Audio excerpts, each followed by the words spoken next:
When I was 7, my parents enrolled me with a swimming coach. I remember the 10th session on that cold October morning like yesterday. As I entered the pool premises, the stench of chlorinated water and sunscreen invaded my nostrils. As usual, the coach was waiting, free floating in the middle of the pool. His hands and legs, large and sinewy, were spread out like that of an eagle, waiting for its prey. As he saw me come, he got off his position, stood on the pool floor, walked towards me, and said his usual words which still give me the shivers. "Get ready and take the plunge." Warren Buffett tells us not to test the waters with both feet. But it seems my coach believed otherwise. He tied the yellow float around my waist, asked me to take 5 rounds, and flung me into the middle of the ice-cold water. When I returned back huffing and panting, for the first time ever, he untied the float, and my little feet touched the pool floor. I was exhilarated. But then nightmare followed. He tapped on my shoulder and pointed towards the deep end of the pool. When I refused to budge, he began to splash water onto my face. Sounds silly now, but for a 7-year-old, it felt like a mini tsunami. So I turned around and began to swim towards the other end while the tsunami generator followed. I reached the other end, grabbed the ledge, breathing so hard you could hear me. When I turned around to look at the coach, he wasn't there. But he was waiting back there on the shallow end. I looked down and realized that there was water 5 times my height below me. In that one moment, I had learned how to swim. I'm sure many of us who learned how to swim must have had similar experiences, but that was when we were children. As we grow up, something changes in the way we do things. We still want to learn how to swim, but we refuse to let go of the float. In fact, it has been observed in anything that most people do, there is an affinity to not let go of similar surroundings and circumstances. These similar and familiar surroundings and circumstances can be called one's comfort zone. Alasdair White, a renowned management theorist, studied this concept in his paper, From Comfort Zone to Performance Management. He defines the comfort zone as a psychological state where one feels familiar, at ease, in control, and experiences low anxiety and stress. Now, I want you to recall the last skill that you learned from scratch. It could be coding, accounting, any new sport, a musical instrument, any new subject. I want you to think how you felt when you were learning that skill for the very first time. Did it feel familiar? No. Did you feel at ease? Not initially. Did you feel in control? It's a new skill, not really. And did you experience low anxiety and stress? Definitely not. That is the reason why learning any new skill is so difficult. Because learning any new skill requires us to go beyond our comfort zone. Even when we learned to walk, we were a few months old. Crawling on all fours used to be our comfort zone. But yet we tried to learn how to walk, we tried again, fell down, got bruised, got back up, cried, wailed, lost balance. But in the end, learned to walk. At that tender age, learned to go beyond our comfort zone.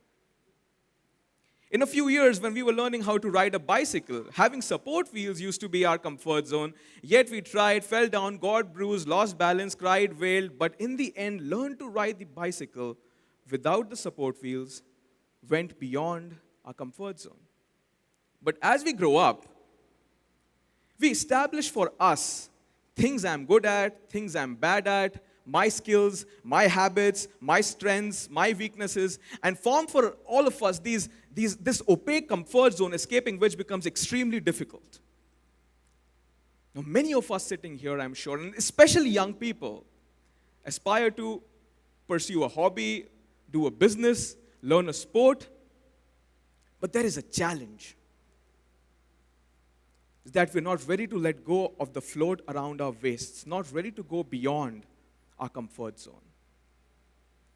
And this is where I find fit to quote Thomas Jefferson, who said that if you want something you have never had, you must be willing to do something you've never done. And it's not just with you and me and people, but complete corporations who perished because they could not go beyond the comfort zone. Remember Kodak? Kodak used to be the world market leader in film photography. However, when the world was moving towards digital photography, Kodak found it fine to stay in their comfort zone, stick with film photography, while the world moved ahead. Film photography became gradually extinct, so did Kodak. Consider Samsung in contrast. Samsung began in 1938 as a grocery store, and it changed business models multiple times from insurance to real estate to black and white TVs to memory chips until it became the largest smartphone manufacturer in the world. Corporations are nothing but a bunch of people, and failed corporations like Kodak, Nokia, Yahoo are nothing but very smart, very talented, and very educated people who fail to move outside their comfort zone. So it is really important to move outside a comfort zone for continued success, but why is it that many of us still don't endeavor to do it? It was 4 weeks when I had joined college. I was 17 and my testosterone levels were at an all-time high. Can't say the same about my grades. There was this beautiful girl, and we shared a couple of classes, and I really wanted to be friends with her. So I had spent days carefully crafting my elevator pitch. Was all set to make the move when my friend passes by, notices what I'm up to, comes up to me, and delivers this 6-word motivational speech. Way out of your league, man. Next 3 years in college, I ended up never even speaking to her. Doesn't something similar happen to many of us when we go to take a challenge that lies beyond our comfort zone? That fear of failure kills the drive to even attempt at the very outset. Think about this. You've got this brilliant entrepreneurial idea. You've got a plan. You think you can do it, but something in your mind delivers that 6-word motivational speech, and you give up on it. You want to pursue a hobby. You want to take it to the next level. You've got a plan. You're ready, but something in your mind, and you give up on it. Now, here's something about fear. Fear will always exist whenever we do anything, the outcome of which is not certain. And most of the things that we've already done in our lives so far, exams, interviews, sports, the outcome is rarely certain when we begin to do that thing. But didn't we do all those things? So whenever you're considering to do anything new, keep the fear out of the equation. You may keep the risks in it. The other reason why many of us are not able to go beyond a comfort zone is our existing circumstances. For instance, our emotional, financial, or social conditions might not be conducive enough to move outside a comfort zone and take up that additional anxiety of being outside a comfort zone. I want you to meet Mr. Subhash Kamath. Subhash is the CEO of a UK-based ad company in India. Now, Subhash and I had met while waiting for a visa interview, and since we had nothing better to do, we shared our life stories. Now, Subhash comes from a family who were lovers of music. Subhash inherited this passion, and in the 9th grade, taught himself the guitar. He absolutely missed no opportunity to be able to perform on stage whenever he got a chance. When he went to college, he used to hang around college band members to be able to listen and learn whatever he could. It was clear that Subhash wanted to pursue music as a career. But as fate would have it, by the time Subhash graduated, his father had passed away. With 2 siblings still studying, Subhash had to be the sole breadwinner. Subhash had no choice but to accept the advertising job he was offered, and his guitar strings had no choice but to gather rust. Subhash moved out of his comfort zone to get into the advertising field because he had not even gone through an MBA course. Even while working for the advertising company, Subhash used to go out of his way to listen to music being created. It could be dropping at the studio just to listen to a tune being recorded for a television ad. When he used to return home late at night after work, he used to go hunting for those rare cabs which had a baja, that is a cassette player, so that he could listen to music on his way back home. Now, Subhash made it big in the ad field through 25 years. And around 7 years ago, he got a call which offered him to perform on stage with a band. Now, Subhash was excited, he was exhilarated. His innate passion was finally taking flight, but there was one small problem.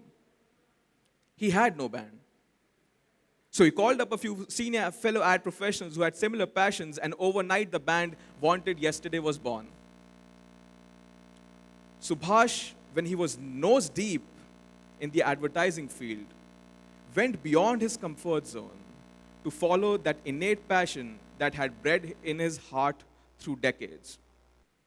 Today, Wanted Yesterday, his band plays to packed pubs and festivals in India.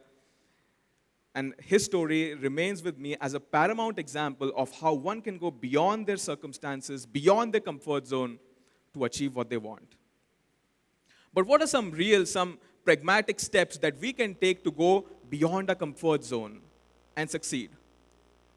The prerequisite to do this is to identify that our comfort zone exists and what is it that forms our comfort zone, and a conscious choice to grow out of it. One way we can make this easier is by having a backup, a plan B. More than a year ago, when I had realized my passion of empowering people's lives, I was still studying for the chartered accountancy exams. Now, I knew that the CA degree can open many doors, but being a motivational speaker was definitely not one of those doors. Yet, I studied really hard for that exam just so that I could create a safety net, a backup, something to fall back on. So think of your comfort zone as a castle. And going outside your comfort zone is like leaving your castle to go to war. What I essentially did with my CA degree was I created my castle. Now, if I ever feel like I'm losing out, I can always retreat to my castle, use my skills, save some money, and get myself ready for the next round of battle. It may sound like a lot of stuff to do, going outside a comfort zone, that additional anxiety, building a castle. But in the consulting industry, I learned that no matter how complex a problem it is, it can be broken down into small, bite-sized solutions. So don't think of a challenge as a huge mountain that you have to surmount. Think of it as a small step that you have to take every single day until you reach, or until you make it there. We can make this transition beyond our comfort zone simpler by following the rule of 30. For instance, you have a business idea that you want to pursue. For 30 minutes every day, read news about people who started in a similar space as your business idea. Read about people who succeeded and failed and the reasons for success or failure. Talk to people in your social circle who started a business from scratch and how did they do it. Hunt for an internship to really see how a business is run. Give yourself 30 weeks to figure out all you can about running a business. Once 30 weeks are through, you need to start taking real decisions whether you want to go down that path. This is where you start building your castle, have a timeline for yourself, and you jump when you're ready. Now, most of us might say that, I don't know what is it really that I want to do outside my comfort zone, so here's one more thing. If you don't know what is it that you want to do outside the comfort zone, the rule of 30 still applies. For 30 minutes every day, do something that you haven't done before. For instance, talk to somebody who you haven't spoken to before. Learn a couple of words of a new language. Read a few pages of a new genre. Speak to somebody who's not in your immediate social circle. It could be anything, but just break that routine for those 30 minutes every day. It's just 2% of your day. Give yourself 30 weeks to boil down to what is it that you really want to do outside a comfort zone, and then you can follow the rest of the steps. In the sea of information that you receive every day, you might forget everything that I've said today. But I want you to remember what I will say now. Going outside your comfort zone is not necessary. It is a choice. It is a choice between doing extraordinary versus doing just fine. And there is nothing wrong with doing just fine. Most people you will ever meet are doing just fine. They have a good job, a loving family, a cozy bed, eat good food, they're doing fine. But that one thing that you want to do, which is outside your comfort zone, even if there's like a small, like a remote possibility that it can be a success, is it not worth even one try? It might not end up as we think it would. And we may have to settle with doing just fine. But that's okay. What is not okay is choosing to do just fine. Which route do you want to go down to? The one that will have twists and turns and bumps and stops but may eventually take you where you really want to go? Or the other route, which is fairly smooth because it has just one confirmed destination, that is doing just fine? What do you choose? Looking forward 5 years from today, doing what you really want to do? Or looking back 5 years from today and wishing you had at least tried? I promise that when you go beyond your comfort zone, whether or not you win, you will learn something about your own self that will make you go, hey, I didn't know I could do that. Stop giving yourself that 6-word motivational speech and listen to my swimming coach. Get ready and take the plunge. I love you guys. Thank you so much.